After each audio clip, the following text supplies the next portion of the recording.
The term genocide, which refers to the deliberate extermination of a specific group of people, is a relatively new concept in legislation. It is attributed to the Polish lawyer Raphael Lemkin, who used it in his book, Axis Rule in Occupied Europe, to describe the crimes committed by the Germans against Jews, Roma, and Slavs. Questions about the use of this term not only pertain to the examination of contemporary mass killings but also to whether and how this term can be applied to crimes from previous centuries. Because of this problem, today we will examine the actions of the French National Assembly in response to the Royalist uprising in the Vendée region, and why it is sometimes considered the first modern genocide.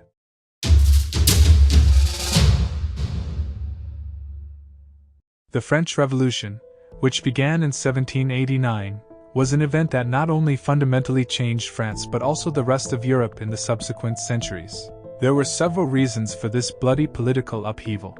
The most frequently cited factors include numerous wars that weakened France in the 18th century, unfavorable trade treaties imposed by the government, crop failures, and the extravagant lifestyle of the royal court, which generated massive debts for the royal treasury. At its peak, maintaining the court consumed up to 10% of the state budget. All of this worsened the condition of the entire country, leading to understandable and increasingly vocal discontent among the lower classes, who were living in growing poverty. To address the situation, the Estates General was convened for the first time in over a century. This assembly included representatives from the nobility, clergy, and the so-called Third Estate, which consisted of peasants and townspeople. The Third Estate, representing over 96% of the population, was also the most dissatisfied social group and aimed to use the situation to enact reforms, including changing the voting system of the Estates General to proportional representation based on the number of people represented by each estate's delegates. However, the king and the other elites remained deaf to these demands, further fueling the discontent of the lower classes and ultimately leading to the separation of the Third Estate from the proceedings involving the king. The dissatisfied populace began riots in Paris, which eventually led to the storming of the Bastille. This event is still recognized today as the symbolic beginning of the revolution. The aftermath of these events saw a transformation of the country from an absolute monarchy to a republic, along with promises of reforms aimed at improving the situation within the nation. Unfortunately, power struggles quickly emerged, resulting in bloody rule by the Jacobins and a series of wars with neighboring countries. This, combined with the lack of reforms, began to provoke internal resistance in certain parts of France, where peasants and the bourgeoisie continued to suffer from hunger. The mentioned French department, Vendée, is a perfect example of this. Initially, the residents of the region saw the revolution as an opportunity for significant positive change, especially since their province was one of the 12 with the highest representation in the new parliament. However, the changes introduced by the representatives of the new government soon worsened their situation. The new authority, consisting mainly of representatives of the Third Estate, sought revenge against the nobility and clergy, whom they considered the main cause of the suffering of the lower classes. As a result, massive confiscations of church and noble property began. In the case of the Vendée department, one of the first decisions of the new government was the expropriation of about 10% of the land in the region that belonged to the clergy.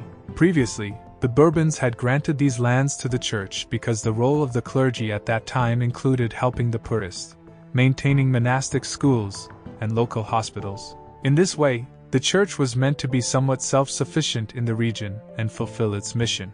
It is easy to imagine that the sudden seizure of lands from the clergy and their sale at a low price led to an increase in corruption, as the land was mainly taken over by bureaucrats, and local communities quickly felt the lack of access to medical care and schools previously run by the church. This led to the local population's resentment towards the new authority and its decisions. Subsequently, in 1791, a decree was issued requiring priests in France to swear allegiance to the state apparatus. In Vendée, this caused dissatisfaction and resistance because, in the eyes of the peasantry and the bourgeoisie, this decision translated into a deepening humanitarian crisis in the region and the destruction of religious traditions to which the predominantly Catholic population of Vendée was particularly attached. The people began to resist the National Guard that had been dispatched to enforce the new law. It was during this time that we witnessed the first victims of the new regime in this part of France. For example, in towns like Machical and Brasher, where the guardsmen killed hundreds of unarmed peasants who opposed the arrest of priests and the eviction of nuns from a nearby convent. Due to the brutal nature of the Republic's actions, royalist sentiments began to grow among the local population. Unlike the National Guard, the royal authority did not raise its hand against them or representatives of the church. The year 1793 brought a culmination of negative sentiments. It was in this year that the National Assembly executed Louis XVI and initiated a bloody war with neighboring countries, which economically devastated the nation. In order to support the military efforts, the Assembly issued a decree in the same year for a general conscription, which was set to affect about 4,000 residents of Vendée. This triggered enormous opposition from the local community, especially among the peasantry, who needed young men for agricultural work. Moreover, the country had recently experienced several crop failures. Additionally, the authorities of individual municipalities were allowed to choose recruits at their discretion. There was no care about who would end up in the army. The only thing that mattered for the Republic was meeting the quota of people sent into service. Of course, this provided another opportunity for corruption to flourish and for local authorities to get rid of individuals hostile to the revolution, of whom, as we already know, there were many in Vendée.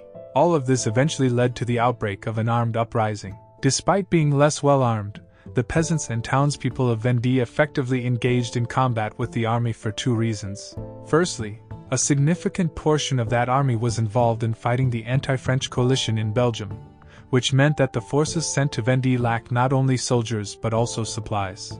Secondly, the residents knew the terrain better than the government forces. As a result, the insurgent army not only achieved numerous successes initially but even in June 1793 had an open path to Paris, which opportunity, however, they did not take, choosing instead to attack the city of Nantes. This reluctance stemmed from the peasants' unwillingness to leave their land, especially during the harvest season. However, it also limited the uprising to essentially just the department of Vendée. The consequence of this was an exceptionally radical and bloody response from the French National Assembly, which in August 1793 issued the following order: exterminate all the insurgents, down to the last man. Burn their farms, expel these cowards like fleas. Crush those abominable Vendéens. This order was to be carried out by General Turreau, who led the government forces in battles in Vendée until December 1793. Culminating in the final victory of the government forces. Despite the success and dispersal of the insurgent forces, the authorities were concerned.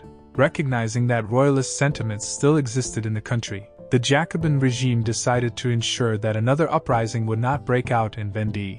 In January 1794, they dispatched 12 so-called infernal columns to the province. These were special army units under the command of General Turreau, whose main task was to burn towns and villages and exterminate the local population. The order given to the general by the parliament left no doubts. Exterminate the bandits down to the last one, that is your task. The troops under his command enforced it with exceptional brutality.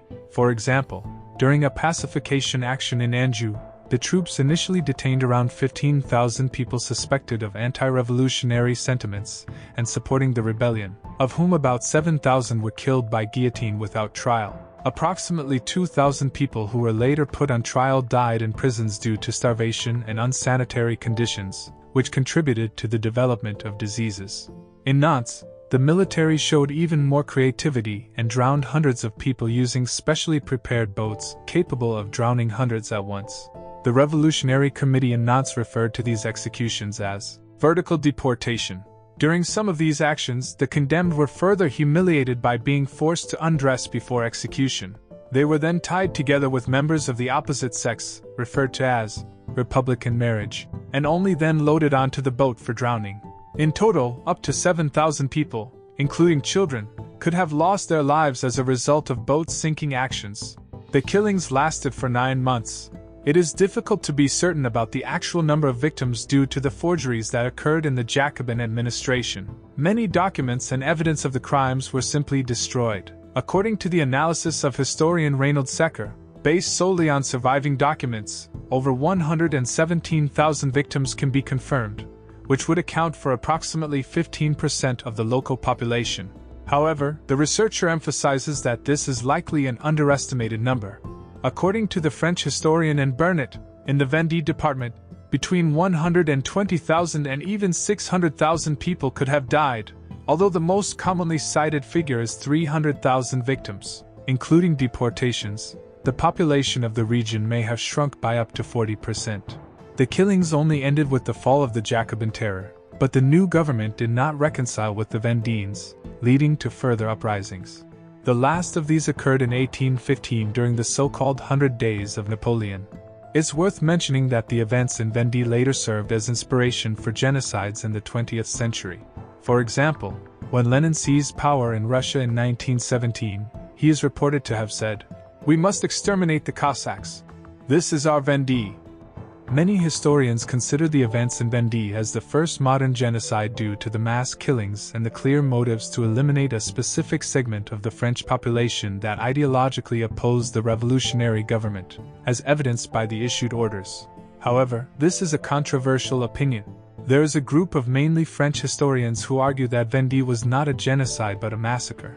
They claim that the Republican authorities in France did not have an ideological motive for the killings, but rather aimed to restore order in the country facing external threats. For instance, this opinion is held by historian Jean Clement. He emphasizes that the Vendéans were not a separate national or social group, so, in his view, technically, these events should not be called a genocide. On the other hand, as mentioned earlier, French historian Reynaud Secker accuses France of intentionally downplaying the significance of the crimes in Vendée since the time of the Revolution. He even refers to the gradual neglect of the memory of these events as memorycide. Many thanks to our patrons who allow us to cover more controversial topics. If you don't want to miss any future episodes, please allow notifications.